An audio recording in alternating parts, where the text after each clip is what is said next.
¿Cómo, cómo están las cosas en Monterrey? ¿Cómo están las cosas en Nuevo León? Gregorio Martínez, buenos días. Hace unos momentos hablamos con el señor Orozco, no sé si lo escuchaste, con Luis Enrique Orozco. Nos dijo que él ostenta el cargo de gobernador interino, pero que no tiene el dominio ni de un lápiz en la administración de Nuevo León. ¿Cómo están viviendo esta mañana ahí en Monterrey? Buen día, Gregorio. Muy buenos días, Ciro. Muy buenos días, Manuel. Pues como lo han ustedes informado, definitivamente estamos todavía en esta incertidumbre de lo que pueda llegar a suceder en el transcurso de las próximas horas, este lunes 4 de diciembre, porque esta historia, el debate es de que si un simple aviso de Samuel García puede retomar la silla de gobernador, pues es algo en lo cual es el único que yo he escuchado que dice que con eso es suficiente. Y mientras tanto, pues lo que ha mencionado la Suprema Corte de Justicia de la Nación, pues Samuel García debe solicitar al Congreso su reinstalación en el cargo de gobernador constitucional previa revocación del gobernador interino, y el Congreso es quien debe notificar esta petición de Samuel García hacia la Suprema Corte de Justicia de la Nación. Ciro, Manuel, esto puede ser tan simple o tan complejo. El día de hoy, pues después de todo lo que hemos vivido, después de esa jornada histórica por un lado, pero al mismo tiempo, pues, ¿qué les puedo decir? Desgastante, de que se dieron diferentes escenarios y quizá el menos esperado fue el que terminó resultando en los primeros minutos o las primeras horas del sábado 2 de diciembre. Pues hoy ojalá que la situación pueda ya encauzarse, ¿no?, por el bienestar de la ciudadanía. Lo que hemos escuchado en las últimas horas, pues son ya pues una serie de declaraciones, descalificaciones que hay por parte de algunos actores políticos, amenazas. Nos preocupa saber qué va a suceder después de esto, porque la confrontación entre los poderes ejecutivo y legislativo, lejos de resolverse, cualquiera que vaya a hacer la solución, la situación tiende a ser de continua confrontación. Entonces eso, al final del día, como lo hemos platicado en otras ocasiones, pues quién resulta mucho más perjudicado, ¿verdad? Entonces ahorita lo que veo es que todo el desgaste y toda la fuerza que empleaba Samuel García para pedir licencia y para dejar a alguien de los suyos al frente del gobierno estatal, pues ahora es al revés volteado, ¿verdad? Ahora es que todo eso lo está empleando él para regresar, para reinstalarse. Claro que puede haber implicaciones al momento en que no acata una resolución de la Suprema Corte de Justicia de la Nación. Ayer fue un tanto inusual que la propia Suprema Corte de Justicia, y aquí tengo el apunte, ¿no?, que reafirmara la facultad del Congreso local para nombrar al interino, cargo por el cual habían elegido al ex vicefiscal estatal Luis Enrique Orozco. Y bueno, tú lo notaste, o sea, Luis Enrique Orozco no trae una encomienda personal de persecución o de cacería de brujas, lo dijo desde el primer momento, y es alguien que ha estado abierto al diálogo. O sea, el asunto es que ahorita tiene el cargo en sus manos y pues no hay quien le haga caso. Durante el fin de semana Luis Enrique Orozco se tuvo que ir a otros municipios. Nos lo acaba de decir, dice, yo no tengo ni un lápiz para despachar.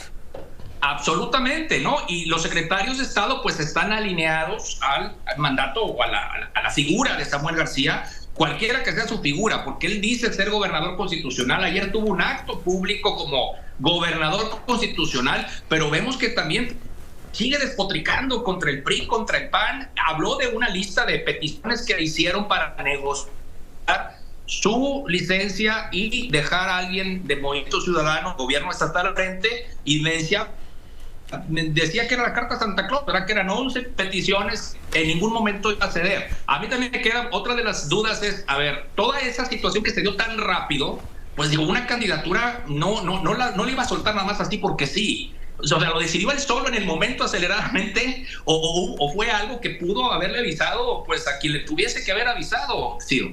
Bueno, o quizá tenía quizá tenía una serie de pasos, de escenarios, como dicen en la política, si se daban tales cosas, tomar la decisión. Lo cierto, vámonos a los hechos, Gregorio.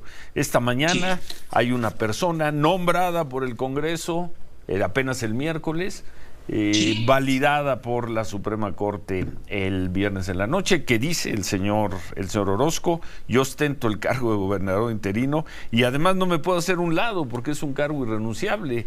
Si no, si no lo hago, incurro en un delito. Y por la otra parte hay un señor que dijo: yo solicité licencia para apartarme el cargo de gobernador, yo mismo revierto la licencia, regreso y asumo funciones, y esta mañana quien tiene el control, el dominio de las acciones en el gobierno de Nuevo León es Samuel García. Él tiene la chequera, él tiene la autoridad, él tiene las instalaciones, él tiene el cuidado de la infraestructura. Sí, definitivo. O sea, en los hechos, en las acciones, sí, tiene todo su gabinete que lo está respaldando. Que también hay algunos conocedores del ámbito del derecho que dicen: a ver, pues ustedes también pueden acarrear consecuencias por estar en este momento bajo esa circunstancia. Ahorita, en las próximas horas, se tiene que dar esos pasos, ¿no? Este orden de factores para que la situación no se desborde. ¿Quién lo tiene que dar? ¿Quién lo tiene que dar? Pero el Congreso, ¿qué? ¿Pero el Congreso por qué? El Congreso ya resolvió. Este es un asunto, en todo caso, en litigio, Gregorio. Es en litigio, tendría que ser un asunto de jueces del Poder Judicial. ¿El Congreso qué?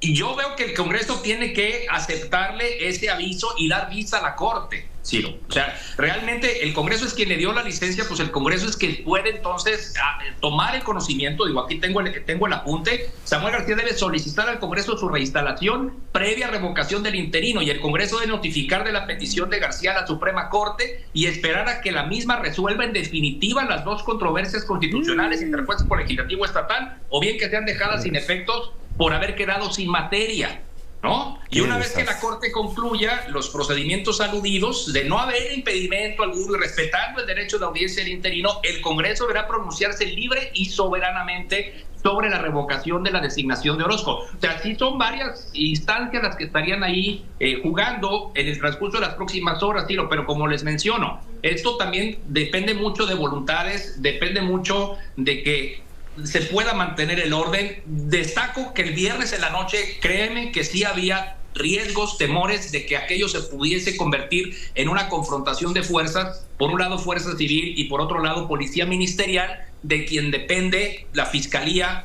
de Nuevo León. O sea, dependen de la Fiscalía de Nuevo León, y siendo un ex vicefiscal el gobernador interino, pues claro que también, así como Samuel García está usando su aparato, pues el ex vicefiscal puede usar el suyo, ¿sí? Afortunadamente eso no pasó, y esperemos que eso no pase, por la tranquilidad, por la gobernabilidad que deseamos tener aquí en el estado de Nuevo León. Sí. Bueno, pues sí, suerte, y nos estaremos saludando seguramente en los próximos días. Un gusto siempre, Gregorio. Con mucho gusto, Ciro. Que pasen un excelente día y muy buena semana para todos. Buen día, Gregorio. Muchas gracias. Igualmente, Gregorio Manuel Martínez, allá en Monterrey. Y pues por ahí, si parece que las opiniones pues van por ahí respecto al Congreso. El Congreso tiene que decidir. Ya el senador Emilio Álvarez y Casa también ha subido ese tipo de reflexiones. Pero pues bueno. Perdón, pero a ver. Entonces, Samuel García tenía que haberle informado al Congreso. Entendí eso. Al Congreso, el Congreso evaluarlo. Supongo que darle la razón. No que diga, no, la verdad es que ya pensamos que usted no nos cae muy bien, se queda fuera. Pues es el constitucionalmente electo finalmente, ¿no? Sale. Entiendo, le comunican a la Corte valida y tal. Quizá por la complejidad, Ciro, de cómo se dieron las cosas en las últimas 2 semanas. Quizá. Por haber metido a la Corte, por haber metido al Tribunal Electoral de la Federación. Si son así las cosas de sencillas, ¿por qué Samuel García no metió ese recurso la mañana de la madrugada del sábado? Sé que habría que preguntárselo a Samuel García, pero híjoles, qué difícil de entender esto. Poquito. Qué difícil. Vamos a pausa, 8:20, volvemos.